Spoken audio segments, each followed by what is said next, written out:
August 1977. Two voices owned Las Vegas. But behind the neon, there was a friendship the cameras never truly understood. One final phone call.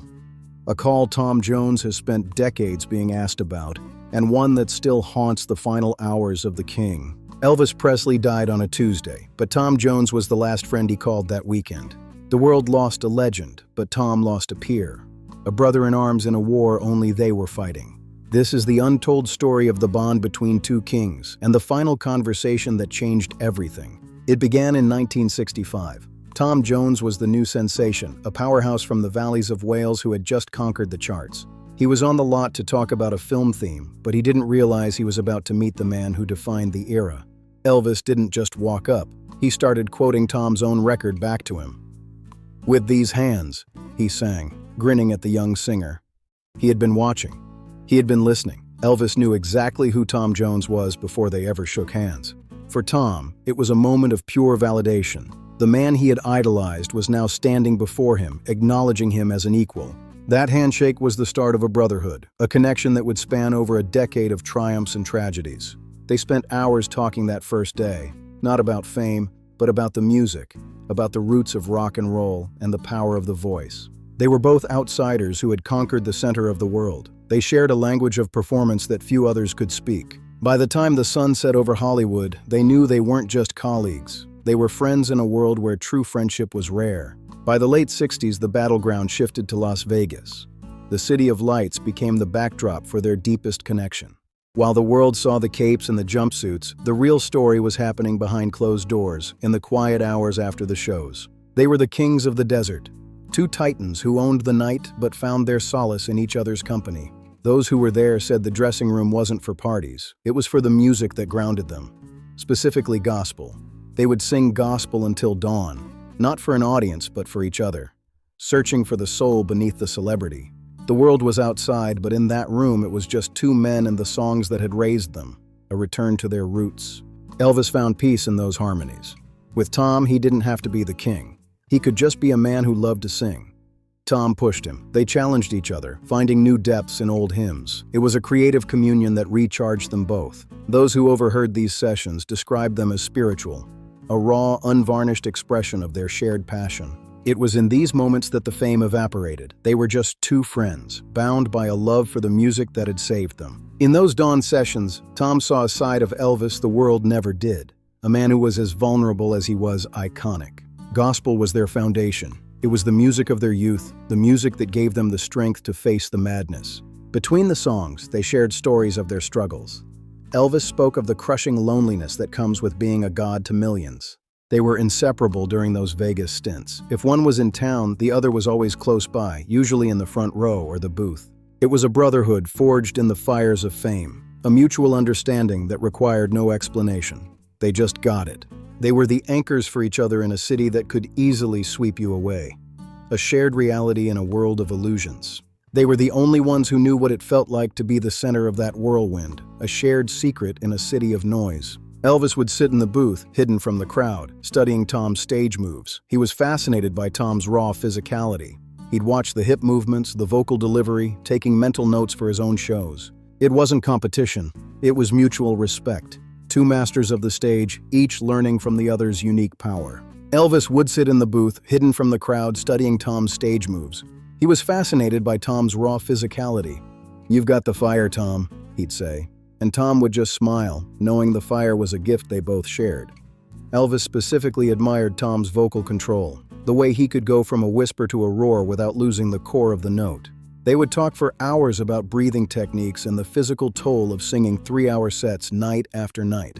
For Tom, Elvis had the most natural voice he'd ever heard, a gift that seemed to flow directly from his soul without effort.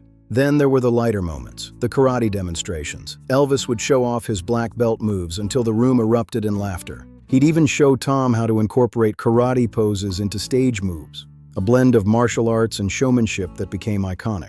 It was a brotherhood forged in the absurd pressure of being the biggest stars on the planet. They were each other's only true peers. But the 70s brought a change. The neon lights began to cast longer, darker shadows, and Tom began to notice something was wrong. In those moments, the pressure of the crown was gone.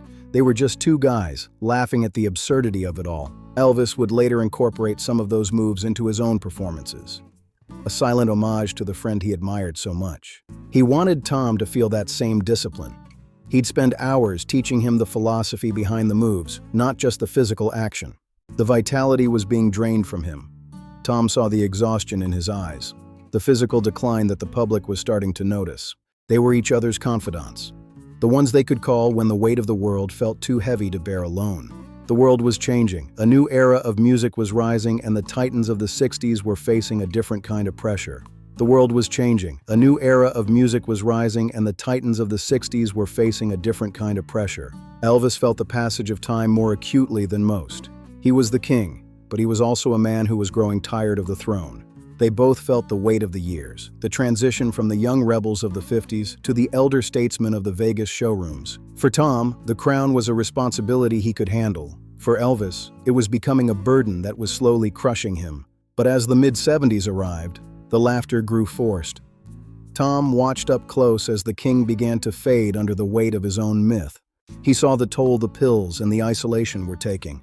He tried to reach out, but the Memphis Mafia wall was thick and difficult to penetrate. Elvis was becoming a prisoner of his fame, and Tom was one of the few people who could see the bars of that golden cage. The vitality was being drained from him. Tom saw the exhaustion in his eyes, the physical decline that the public was starting to notice. It was painful to watch. A man who had once been the definition of energy and life, now struggling to keep up with his own shadow. Those who were there that weekend said Elvis seemed to be saying goodbye, not in words, but in the weight of his voice. Tom was the last person who understood him, and he was the last one to hear the hope in his voice before it was gone forever. That final weekend, those who were there said Elvis was reaching out. He called Tom. One last conversation before the light went out. What was said? Tom has shared fragments, talk of future tours, of getting back to the gospel, a sense of hope despite the darkness. But some things he still won't say. Secrets of a friendship that ended on a dial tone, leaving behind questions that would haunt Tom for decades. Tom has often said that Elvis sounded like he was trying to find a way back to the person he was before the king took over. But time was running out. The call ended, and the silence that followed would be the longest of Tom's life. Those who were there that weekend said Elvis seemed to be saying goodbye, not in words, but in the weight of his voice. Tom was the last person who understood him, and he was the last one to hear the hope in his voice before it was gone forever. Those who were there that weekend said Elvis seemed to be saying goodbye, not in words, but in the weight of his voice. That night, he sang for Elvis. Every note was a tribute to the man who quoted his records back to him 12 years earlier in Hollywood. The audience didn't know the depth of the pain, but they could feel the power of the tribute. It was a raw, visceral performance. The audience didn't know the depth of the pain, but they could feel the power of the tribute. It was a raw, visceral performance. He left the stage that night exhausted, but with a sense of duty fulfilled. He had honored his friend in the only way he knew how. The years have passed, and the legends have grown. But for Tom, the memory of those gospel sessions and that final call remains vivid. He still talks about Elvis with a reverence that only a true peer can have, a recognition of the talent and the tragedy. Their bond was a rare thing in a world of rivalries, a connection based on mutual respect and a shared love for the craft.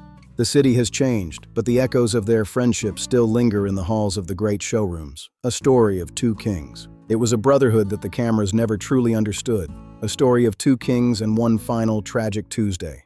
Elvis may be gone, but his influence is everywhere, in the voices of those he inspired and in the heart of the friend who knew him best. The city has changed, but the echoes of their friendship still linger in the halls of the great showrooms, a story of two kings. The city has changed, but the echoes of their friendship still linger in the halls of the great showrooms, a story of two kings. Elvis may be gone, but his influence is everywhere, in the voices of those he inspired and in the heart of the friend who knew him best. Tom carries that legacy forward. Every time he takes the stage, a part of Elvis is there with him, a silent partnership that transcends time. Elvis died on a Tuesday, but the conversation he started with Tom Jones that weekend, in many ways it never ended. For Tom, Elvis is always there, in the music, in the memories, and in the silence between the notes, a friendship for the ages. As long as the music plays, the story of Tom and Elvis will live on, a testament to the power of a bond that couldn't be broken. Tom and Elvis, the friendship nobody ever made a movie about. Should someone? Tell us what you think in the comments below. For more untold stories of the legends who defined an era, subscribe to Tom Jones, The Untold Stories. Watch our other deep dives right here.